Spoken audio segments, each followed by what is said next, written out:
예, 반갑습니다. 저는 주미대한제국공사관을 관리 운영하는 국가유산청 산하의 국외소재문화유산재단 미국 사무소장 강임산이라고 합니다.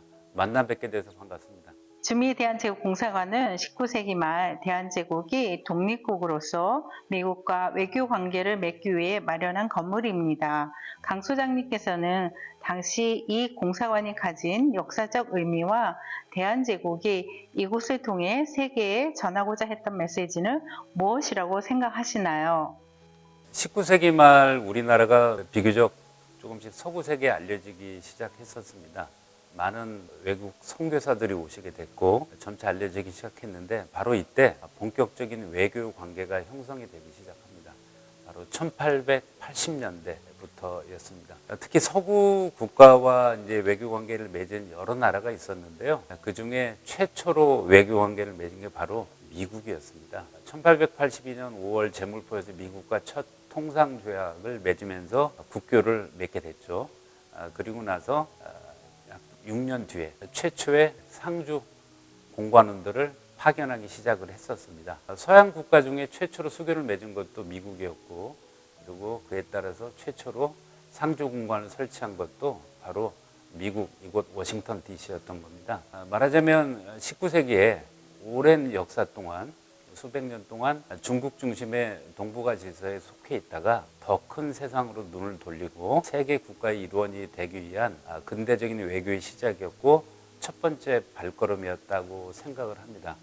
그런 점에서 상당히 좀 의미가 있다라고 생각을 하고요. 특히 오늘날 한미 관계를 생각했을 때 한미 관계가 처음 시작된 바로 시작점, 출발점, 요람이라고도 할 수 있죠. 그렇다는 점에서 역사적 의미가 있다라고 생각을 합니다. 올해 미국 국가사적지 등재 1주년을 맞았는데요. 외교의 전초 기지였던 이곳이 오늘날 한국과 미국 그리고 전 세계 한인들에게 어떤 외교적, 문화적 의미를 갖는다고 보시나요?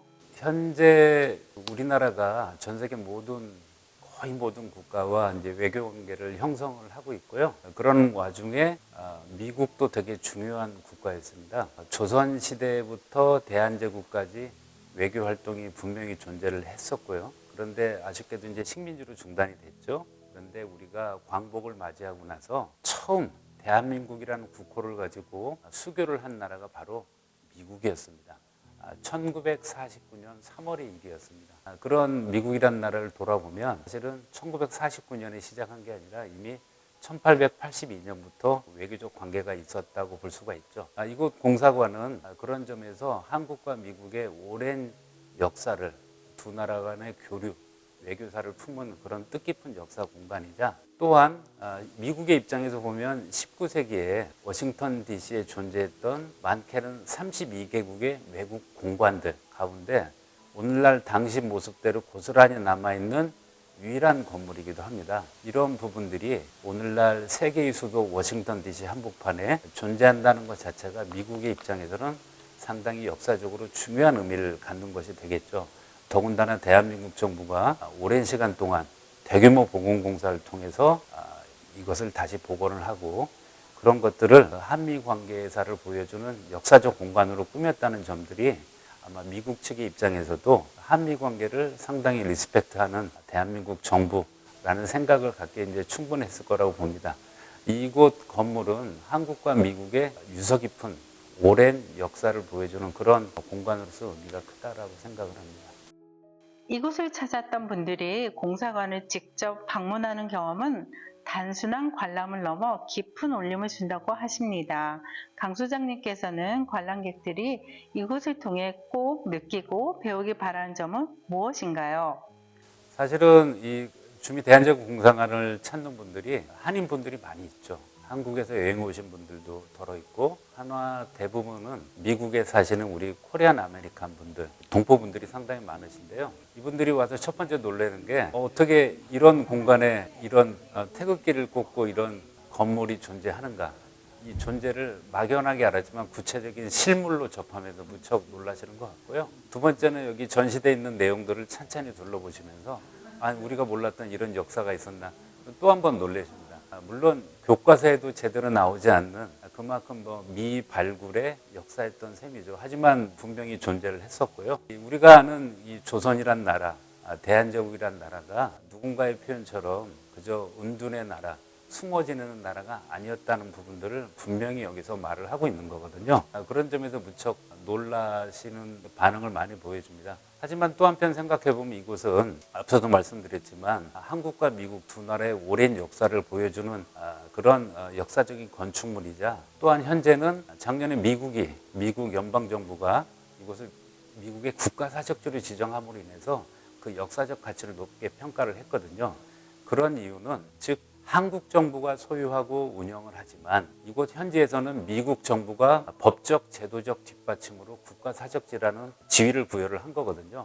이를 통해서 이 건물이 두 나라 정부가 함께 보존하고 가꿔야 될 역사가 깃든 곳이다라고 이미 거기에 합의를 한 거죠. 그렇게 두 나라의 공동의 유산으로 관리하는 이런 부분들이 처음인 것 같습니다. 앞으로 많이 늘어날 거라고 생각하는데요. 그런 점에서 어쩌면 특히 우리 한인들의 입장에서는 모국을 두고 있지만 여기에서 미국 시민권자로서 미국 시민으로서 살아가는 분들에 있어서 일종의 그 정체성을 돌아보게 하는, 이분들의 입장에서는 한국과 미국이 뗄래야 뗄 수 없는 관계거든요. 그리고 또 한편 국제가정도 있지 않습니까? 엄마는 미국 사람, 아빠는 한국 사람, 내지는 엄마는 한국 사람, 아빠는 미국 사람. 말하자면 아빠의 나라, 엄마의 나라 이렇게 되는 거죠. 이런 분들의 입장에서도 한국과 미국의 어제와 오늘을 돌아보는 뜻깊은 역사적인 공간으로서 의미가 크다라고 생각을 합니다. 주미대한제국공사관이 과거의 역사를 넘어 미래 세대에게 주는 교훈은 무엇이라고 생각하시나요? 또한 한인사회와 청소년들이 이 공간을 통해 어떤 정체성과 비전을 발견하길 바라시나요?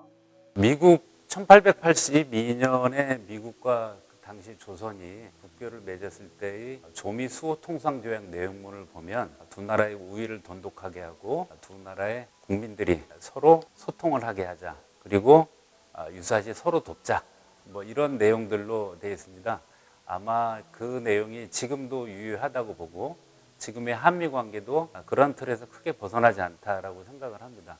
지금 미국은 우리 한국의 입장에서는 가장 큰 교역국이면서 가장 많은 저해동포들이 나가서 직접 생활터전을 갖고 있는 곳입니다. 그분들의 또 모국이기도 하죠. 주미대한제국공사관은 그러한 한미관계의 역사적 형성 과정, 지금까지 흘러오는 그런 과정들을 보여주는 중요한 장소거든요. 그런 점에서 지금이나 과거나 그런 내용들은 똑같을 거라고 봅니다. 다만 달라진 게 있다면 우리나라의 국제적 위상이 상당히 올라갔고, 그리고 또한 올라간 위상만큼이나 이곳에 사시는 우리 한인분들 나름대로 이제 어깨도 펴시고 자긍심을 가지실 수 있겠죠.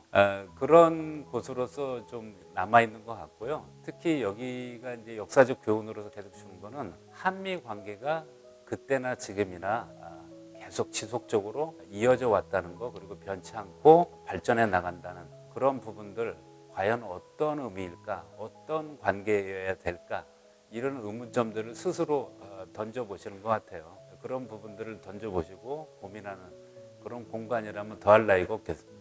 강 소장님, 주미대한제국공사관은 주로 어떤 분들이 관람을 하시나요? 주로 저희들이 1년에 한 5천여 분이 오세요.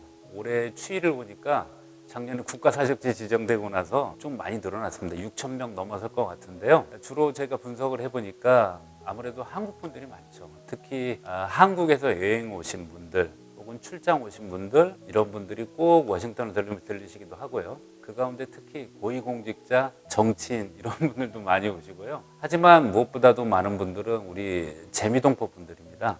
또 멀리 있지는 않지만 캐나다에서도 꼭 오세요. 워싱턴 DC 반드시 한번 들러봐야 되는 곳, 이렇게 이제 자리를 하는 것 같습니다. 그리고 그분들이 이제 오시는데 이분들 입장에서는 그런 느낌을 갖는 것 같아요. 이분들이 어쨌거나 미국의 자리를 잡고 생활을 하시는 코리안 아메리칸이시잖아요. 그런 입장에서 한국과 미국은 뗄래야 뗄 수가 없겠죠. 그런 관계, 그런 시작점을 돌아보는 그런 느낌으로 보시고, 또한 마찬가지로 19세기에도 우리가 잘 몰랐던 이런 역동적인 국제관계에 조응하기 위한 그런 우리의 그 외교적인 활동, 비록 녹록치는 않았지만 그런 부분들에 대해 상당히 감동을 받고 돌아가시는 것 같습니다. 새로운 뭐랄까요? 뭐 우리 역사의 한 부분에 대한 발견이랄까요? 이런 점을 많이 느끼시고 가시고요. 그리고 최근에 눈에 띄는 분들이 또 있어요. 미국 분들인데 미국 분들은 꾸준히 오셨지만 특히 최근에는 K-팝 또 한류 이런 K-드라마 영향을 많이 받고 일단 이분들은 오시는 동기들을 제가 여쭤보면 막연하게나마 뭔가 코리안 글자가 들어가서 한번 와봤다 이런 분들이 상당히 많습니다. 그렇지만 되게 놀라시죠. 왜냐하면 한국과 미국이 이런 히스토리를 갖고 있었나. 그리고 특히 이 안에서 보는 가시랄지 여성들의 소품, 놀이개 장식이랄지 이런 부분들을 보고 되게 친숙해 하세요. 아마 K-팝 데몬 헌터스인가 그렇게 많이 등장하는 소품인 것 같아서 그런 부분들도 많이 신경을 쓰고 있습니다. 한 1년에 한 5,000명, 6,000명 정도 오시는데 꾸준히 늘어나고 있는 추세고 특히 높아진 한국의 위상이랄까 관심도랄까 이런 부분들을 현지에서 더욱 실감하게 하는 그런 때입니다. 자, 구독과 좋아요는 사랑입니다. 만나서 만나요.